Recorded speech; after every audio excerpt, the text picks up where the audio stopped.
Cody, from now on, that's how you talk. That's how you come out all the time. From now on, that's how I want to hear you do this from now on. None of that crying bullshit. I was like, I want you to come out torching. That's what I need. I was like, look. I was like, episode Raw, look. I was like, hey. They went full on uh promo night. I mean, yes, there was some wrestling. I mean, great. Two really great matches. Then filler episode. Filler in between, I guess that's sandwich. But yeah, let's talk about the main thing. And the main thing is the main thing. Cody Rhodes out here finally talking that talk. Yes, boy. I was like, for a couple weeks now. I mean, here and there he's been pretty good, but Cody be crying a lot. The Rock basically talked about how he always crying and talking about his mama. Not really talking about his mama, but just putting mama in there. And so Cody, doing what we all do at some point when somebody's talking about your mama, you bring up their mama. You ain't even gotta say nothing really about their mama. And Cody really didn't. Cody was over here giving all his mama, the Rock's mama, all the respect. Almost like she made you like a casserole and you just like, oh, she ain't that bad, but your son an asshole. And that's the difference. And that's what he basically said, like, Rock, you an asshole. Now, I thought he was going to call him dick. I don't know if you can say that on TV or not. Maybe you can, maybe you can't. But either way, asshole's a good substitute. I'm fine with that. He brought the dog there. I was like, he didn't bring him on stage, which I thought that would have been great if he would have brought the dog on stage while he's talking shit to The Rock, and that way they had the dog like co-sign what he's saying almost. Everybody love dogs, so guess what? That would have gave him even more prop. But look, basically the whole thing is Cody basically was just saying like, hey, listen, we over here, we ain't need you to come into the locker room. We didn't need you to show up. Man, you seem like somebody that like you want to come here and be around, and you need us more than we need you. That your whole thing failed from you be on the board of like me ruining your match and stuff like that. And he's like, man, you had to do a whole 180 on your PR stunt because you was over here getting ridiculed, and you had to, and basically you in the back bitching and crying out here because things ain't go your way. You over here talking about me being bitching and crying. Now, yes, this is not verbatim. This is me basically just giving you a synopsis of what he was saying. So from him, but the key moments is basically calling him a bitch, saying he's an asshole, and then basically, oh wait, I'm stupid. Of course you could say dick. Yeah, cause he basically did with his LDS, little dick syndrome. Yeah, which then that sort of got the crowd doing the thing that they normally do for The Rock. But he had like the vigor that in his voice. He had that that can really sell a promo. And also too is I'm not gonna say it's not something that Cody doesn't do. Cody just doesn't do it often. Cause when he's passionate and he fired up, you'll get it. But it is something different in his, not just his demeanor, but his delivery and the words he is saying, because he is, he was dressed up to the nines today. He was really nice. Tie was on point. But, he gives you that nice decorum, way, even if he's talking some smack to you or whatever, there's still some love. But then every now and then, you only push the dude so far. You only make him cross that line so many times before he over here got to say something to your face. And boy, that's what he did. Yes, Cody, this is how you do it from now on. At least in this this situation, this is what I want to see. And I figured that we were gonna get this. To be honest, I was like, like this is the last half of the going into WrestleMania. Like, think about when this started. It started like 4 weeks ago. And at that time, it's like, yes, it's brand new. I was like, we're getting this little rivalry thing you ever want to say. We got to establish Rock and his new character and things like that. So we got to get Seth in. So everything sort of falls in the back line. Now with 3 weeks basically left to go, we got to ramp this back up to the velocity. No former WWE show intended in that situation. But no, I was like, I enjoyed it. Look, it's not. I was like, the thing is that it has the right. I was like how we quote there's stuff with the Rock stuff that we quote and stuff like that. This had a couple of those in there as well too. Like that, I'm pretty sure that people are gonna replay or you're gonna see it on other spots that is going to pretty much be especially the LDS because you heard Pat McAfee talking. Are we gonna talk about that LDS thing that's going on? But yeah,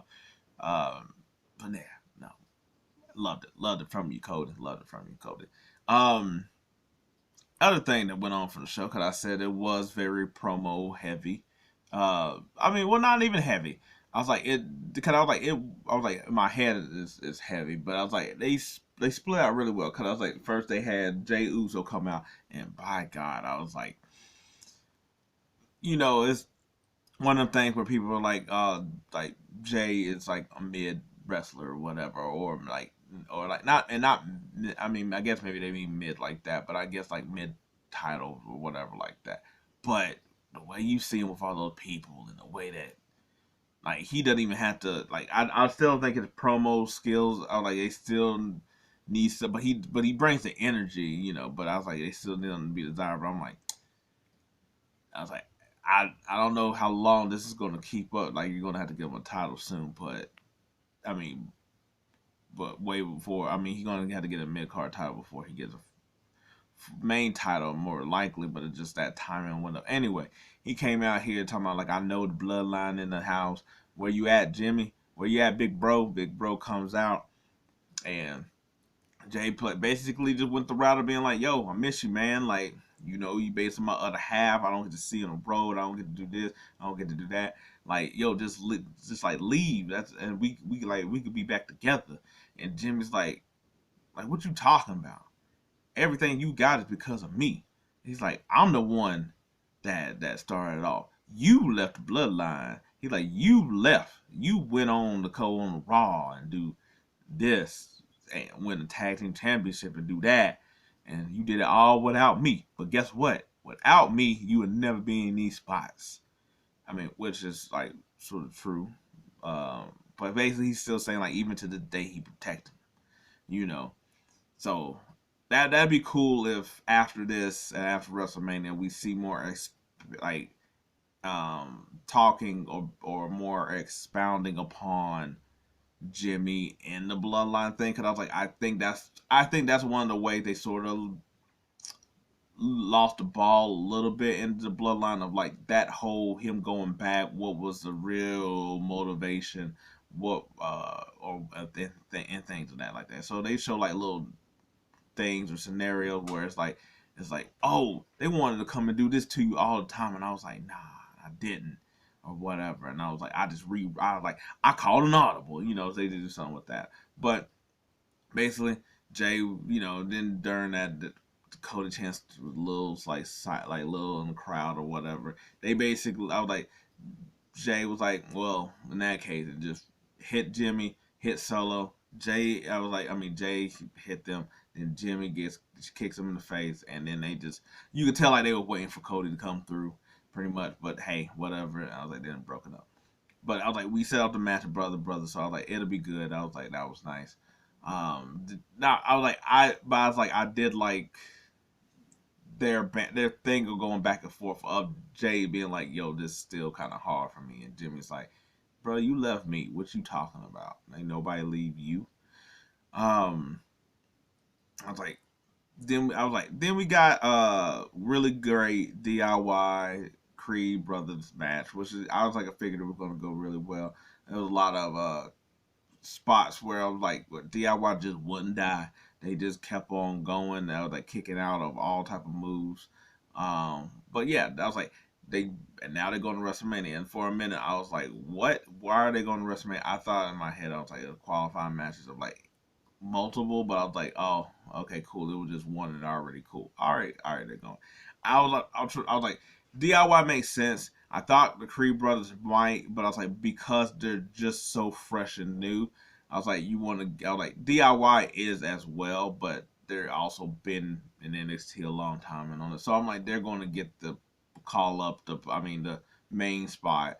While the Creeds, this is a good showing now. We'll see what they do next year, kind of thing. Um, uh, I was like, we also got. I was like, the Andrade Judgment Day thing is just sort of weird, so that's just sort of there. Uh, I was like, what's another one? I was like, oh, we got uh Seth. I was like, well, we got Candice LeRae and we got Indy versus the Party Girls or whatever, and basically Candice just being a dick. Um, basically, I like she's sort of doing like what Drew was doing early in his storyline, where he was just taking advantage of things, except for. Where it's like I'm trying to win at all costs. It's not my fault that somebody gets hurt or this happens or whatever. That's not my fault. I'm trying to get wins, and guess what? Wins is what we need in order to get where we need to go. So after Katana basically hurt her leg, India didn't really want to do nothing, and Canada was like, "Yeah, girl, fuck that. I'm gonna go ahead, slam her leg, and basically put her in this crab, and basically we better go home with this victory." And that's what they did. Um, like Seth and Drew had a promo, and basically, uh, you know, Seth called himself the sports junkie. Um, and Drew was like, "See, told you, you're right." But Seth was like, "Yeah, but that's because this is what we do. We do this for so many years and all this other stuff." Look, I was like, I'm glad that they gave this focus and used, but also made it their own. I was like, kept them being on point of their wrestling match while also knowing that they got the Rock's match. Um, basically, Drew just basically, saying like, why can't it just be because we're hard working that we're the reason for the main event? And Seth is basically just like, he's like, well, that's because when you had a chance, when the lights was on, you couldn't do what you need to do. Whereas every time the lights are on, I always come through, and that was the whole just the point. Um, I don't know if we're going to get this anytime before WrestleMania, but Sammy tried to go up and to Chad, and I guess not apologize, but sort of, try to like thanks for pushing me, and then you lose kind of thing. And Chad wasn't having it. Basically like trying to be like, dude, we're good, whatever. And Sammy just kept on and kept on to the point of Chad just like, you can't beat Gunther. Like, get the hell out of my face. Which Sammy Gunther doing a contract signing. It was basically that he that I did laugh that Gunther was over here like like I'm dressed up. I was like, Pierce dressed up. Why are you looking like a bum like everybody else in the stadium? I thought that was funny because it's sort of true in that situation. But Sammy didn't really. I was like, which I mean, maybe was the point. Basically, saying like, "Oh, you don't think I could beat you? Like, like look at my eyes." And in a way, I'm not gonna lie. When he first looked at Gunther, it looked like where your eye glassy, where you kind of like holding back tears, kind of thing, whatever. And that's the case. I was like, that was a good hell of a job because I was like, he didn't look convincing, which is the point also of like you're not looking convincing. Um, yeah, but I was like, but then going back there again to being like talking to Chad, and Chad is still reiterating like, you can't do it. You're not the one. Um, I don't know if we're gonna get like a heel Chad. I mean, I'm here kind of for that. We kind of do that, but also too of like putting this seed of doubt in Sammy as well. Fine, cool, cool, cool. So then we also got Ricochet and Dom. It was just a match. Uh, we got the New Day versus I should think of Alpha Academy. There we go. Cause I was like, Chad's not with them anymore. Um, fine match, but we knew New Day was going to win. This one just wasn't really too much of a thing here. Same with Indashir versus the Awesome Truth. I was like, their promo was probably the better part of of the whole thing. I like R-Truth basically pinned, I don't know his name. I think I was probably Veer. I was like, he's still coming. Um, Basically by accident, by just falling on top of him, and therein, and I'm not gonna lie, I was like, I do like watching R-Truth, and I like watching the Myth. I don't really like this as their tag team back again. It's just kind of like, mm. um, which is why I also think that's just they're having this 6-man match is so that they can be in it and not win the title. Cause we all thought it was gonna be Awesome Truth versus the Judgment Day, and we're like, oh, they're gonna get the title. But now that I think that it's a 6-way ladder match, I'm like, cool, they could be in. So you give everybody that, and they don't have to win. Whereas like, cool, we don't necessarily need that either. I mean, I was like, if they win in this way, it doesn't bother me either, just because it's a ladder match. I will say, but and we'll see who the squad for the SmackDown side of it will be, because I mean, I'm not gonna lie, but I'm like, do you give it a DIY? New Day don't really need it, so I was like, they're just there for the spots and the fun. So I'm like, And last but not least, the last woman standing match. I will say, Liv showing up to say that to Becky about, hey, beat Nia Jax ass is weird to me, just because I was like, cool. I know they had their match and last week, and it's basically like it's like they didn't, but they shook hands, like mentally. Uh, and I guess there's some respect there, but I'm just like, Nia Jax, you don't have no beef with Nia Jax. Like, are you just giving her like don't break a leg? Like, I don't understand what that was. I was like, that was just odd in general. I was like, okay, whatever. I was like, to me, if she said that to Becky, like going into WrestleMania, cause Rhea cost her like most of her like a few months or whatever. I understand that. I was like, yeah, but not this one. But whatever. Anyway, I was like, it was a really great match. I was like the spots. I was like, especially the spots were like really good as well too. Um, I was like, it sucks that Nia had to lose, but she had to lose. It sucks also too because this is really just the second match, and you already done had like the last woman standing match. Because to me, I was like, those are like for the third match or something like that. It's always weird when they make it the second match, and then they'll have something else for the third that's not as good of a stipulation, and it'll be, and we'll see if we get a third one because I'm like, technically it's 1-1, but we knew Becky was gonna win this one. Nia basically was just controlling her, slinging her all over the place. I was like using weapons as well on top of beating the hell out of Becky. So even Becky using weapons wasn't helping her as much, and it's like almost like, nah, you don't stop using the chair. You already bigger than her. You stop it. But anyway, the best part was basically the Samoan drop into the table. I was like the manhandle slam from the apron to the table. That was a really great spot. And then Nia over here bumbling and stumbling, and got up on the announcer table and just sort of just and like was like and like leaned on there to take a breather, and Becky just double leg drop right on top of her, just and Becky just getting to the apron and pulling herself up for the 10 count. And fine, I was like, good match. And then Rhea comes out, um, looking like mommy, and basically got all up in her face. And that was just the go home part. So I was like, and that was a good ending clip as well too.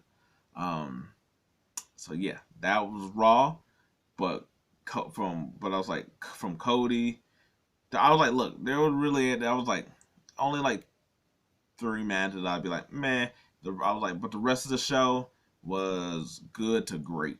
And I was like, going into WrestleMania, I'm like, hey, that's all you can ask for, because a lot of these might end up tending to be sort of like fillers and just until we get to until we get to the actual pay-per-view. So I'm like, I'm glad that that is something there of substance and all these things. But anyway, Cody, keep it up. That's how you talk from now on. And I'm done talking, so that's how I'm gonna end it. I'm out.